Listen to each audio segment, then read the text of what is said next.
Hey guys, welcome to another video from the Parrott Bros. I'm Dom. I'm Rob. And today we are going to do steering on the kit car. Now, it helps to have a steering wheel, I've heard. It does indeed. And this doesn't look too bad of a job. No. I'm going to say it now.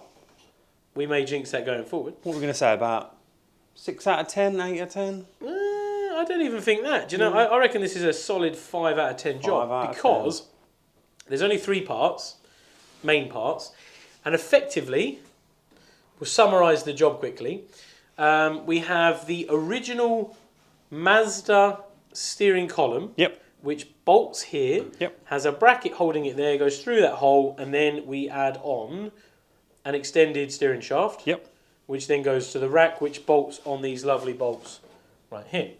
Now, we do have to do a little bit of cutting. A little bit of modification. So you will need some personal protective equipment and some cutting device that you are trusted to use alone. Angle grinder, Dremel. Yeah, or a hacksaw if you're not trusted with power tools. Yeah. So, we'll show you what we've got, what tools we're using and everything after the intro.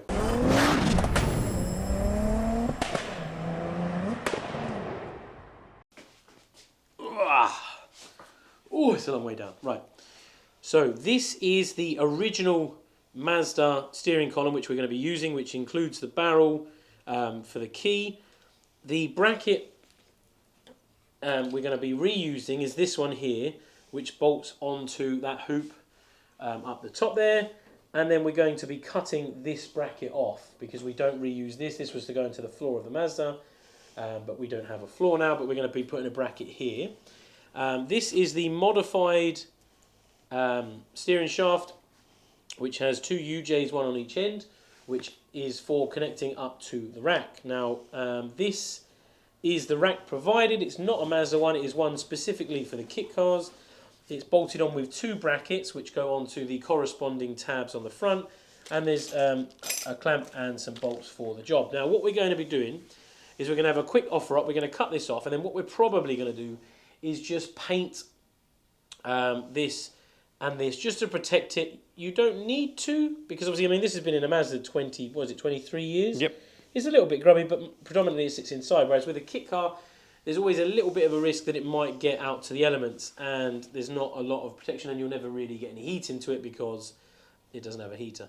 So for protecting purposes, we are going to paint these afterwards, prior to fitting, but we just want to test it, get this cut off, and get this all mounted. So, let's get stuck in. Whoa, whoa, whoa! What? Got an idea. Oh, I need PPE. You need PPE. You need glasses. I need glasses, gloves, ear defenders, a face shield. Now, go on. What's your idea then? No. Hole saw. That is round. Yeah, but you're going to end up putting your drill bit into there. No, because you don't use a drill bit. You get a snug, tight hole saw onto there, go through the welds, keeps it nice and round, keeps it nice and straight. You don't cut into it too far. Yeah, but I know you like a grinder, and I know you like to feel manly with your grinder. Come on, let's see this idea then. What size? I don't know. Let's just have a guess at this one. So what's that? This is if it's not rubbed off. It's a 40 mil. 40 mil, okay. What do we reckon? Ah, snug as. I reckon that. So that'll go over there, because this shaft goes all the way through, and all they've done is put this bracket on after and welded around the base. So this will go over that, and that'll cut through the welds, but it's obviously not too narrow to cut the tube. Yeah. That's not a bad idea. I reckon it's a nice... Let's give that a go. Should we give that a go? Why not? Should we get I'll find something to grind later.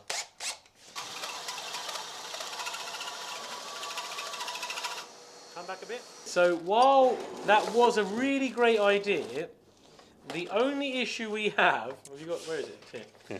Is that this isn't deep enough. So if you look, we should have checked this first to be fair. So if you were to hold that against there, this inside of here is touching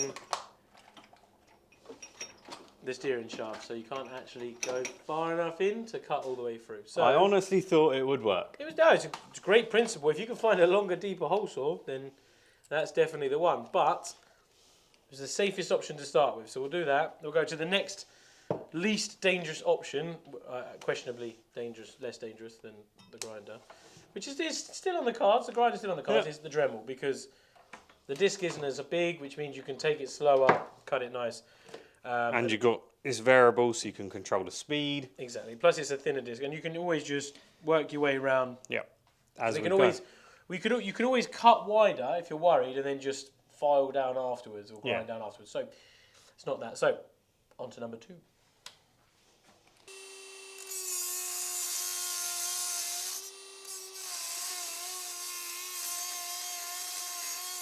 Okay, so the bracket is now off.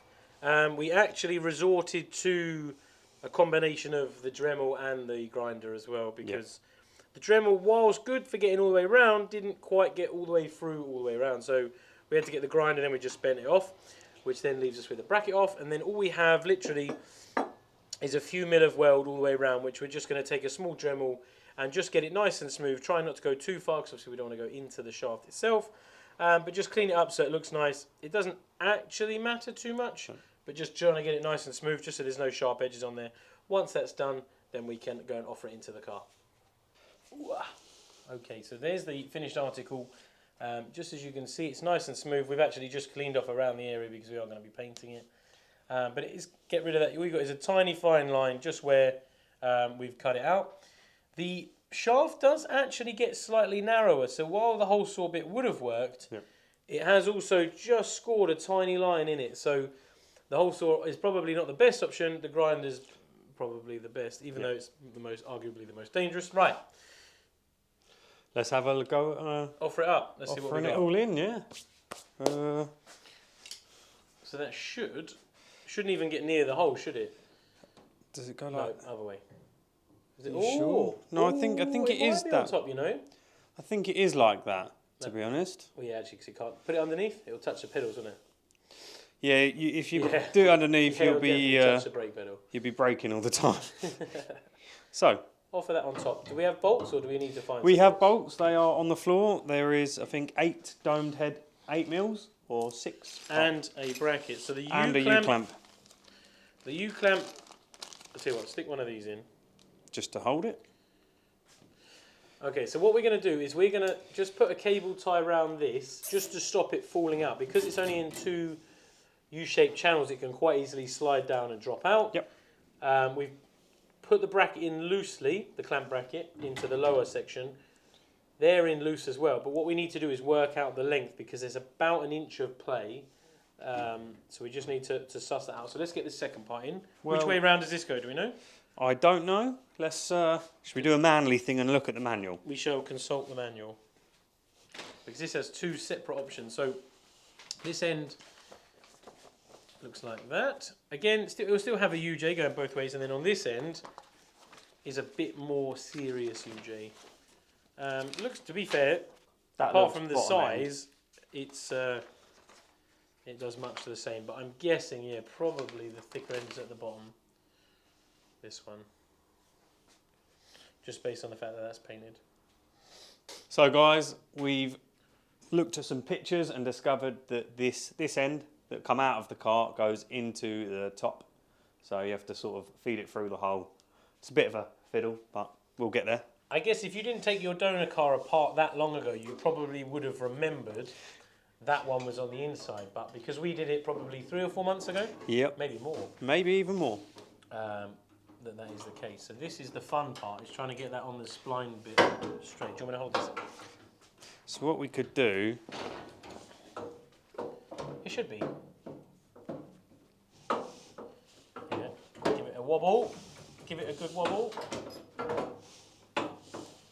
Sure. Or maybe not. Let's get a little lever bar. Just the little one. Just a little cheeky one. Cheeky one. Open it up a little bit. Try twisting it. Twisting the lever bar. Yeah. It's not big enough. Oh, there we go. Cool. There we go. Oh, beautiful. And we're on. And then just stick a bolt in that just to get it from falling off whilst we're playing with it. Oh yeah, perfect. Stop it. Right, so we're 50% done now, right? Yeah. Should we tighten that up a little bit? Nah, because the bolt just stops it going past the shaft. What are you worried about? Where's the steering lock? There. There.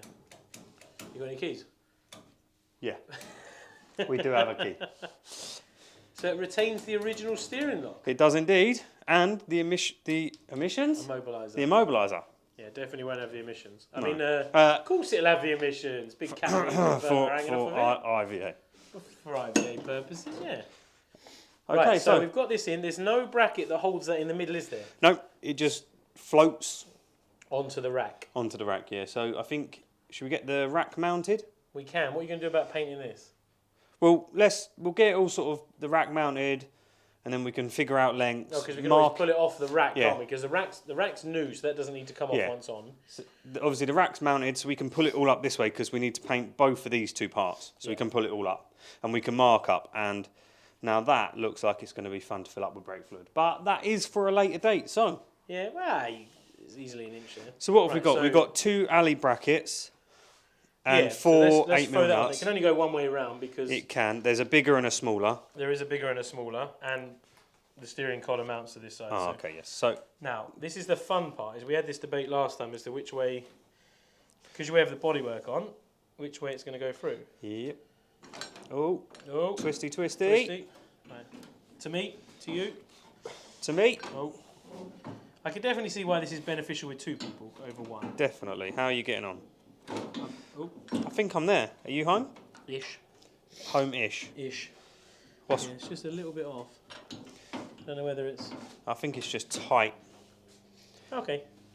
So what they've done is they add a spacer now onto the bodywork to make that level. Oh, okay. They used to just have little packers that would go under, see on here. Yeah, yeah. So you just need to lift up a little bit on your... I think it's just a tight fit. Can you come off and up, I'm trying. down a little bit? Probably about there. And then it might just need one of your little Dominic kits.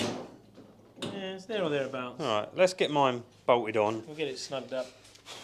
So you need to make sure when fitting your rack, you put the threaded sleeve over that pivot point where it goes onto the rack prior to fitting the rack, because otherwise you don't have the movement, or you'll have to take it off of the top end. We'll get these all in loose. It says to do everything loose, doesn't it? Yep. So you get everything lined up before you snug everything up and torque it up.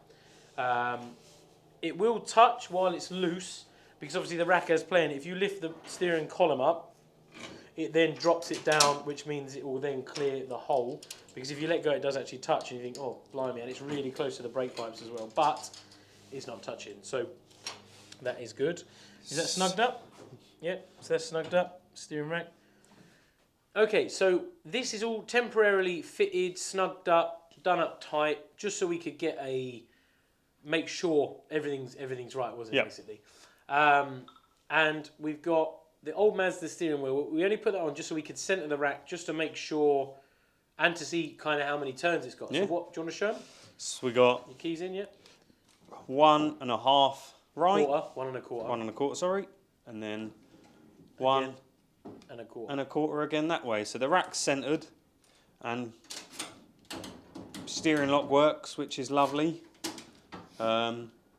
Yeah, that weren't too bad, was it? To be honest, it's not a bad job. Once you've sussed out one end from the other, because obviously the rack has a physical mounting point, it can only go in one place. You can't really get that wrong.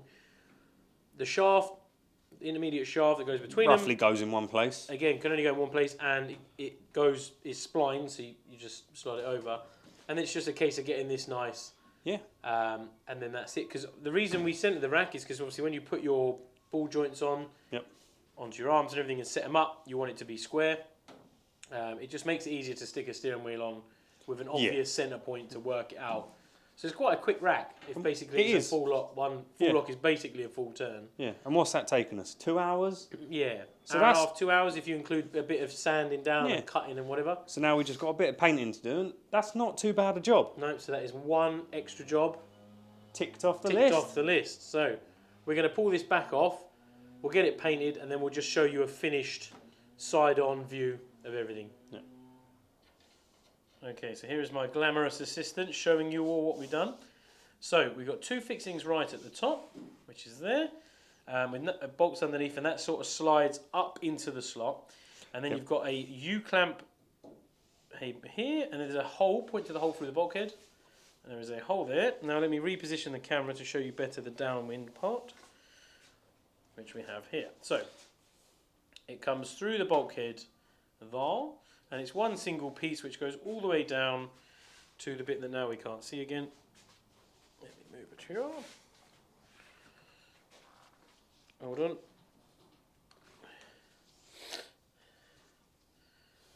And that's where we complete it here. So you have, like we said before, 2 brackets, and then you bolt on to the spline there, intermediate shaft up to the steering column, and that is the job complete. Now, actually, we've decided it wasn't a bad job, was it? No. And it all works. Nothing touches. Nice. Can't be bad. If anyone would have known it, we'd have been following the manual and we'd have done it as we should have done. Yeah. But yeah, so that is the steering column, steering rack, steering category done. Yeah. Well, apart from the track rod ends, but obviously we're not going to put them on until we put the uprights on. And the reason we're not putting them on, Rob? Because the bodywork has got to come off. Oh, does it? Have we not bonded it on? No, well, Ah, why haven't we bonded it on, I wonder? who knows? Maybe you'll find out in the next few videos.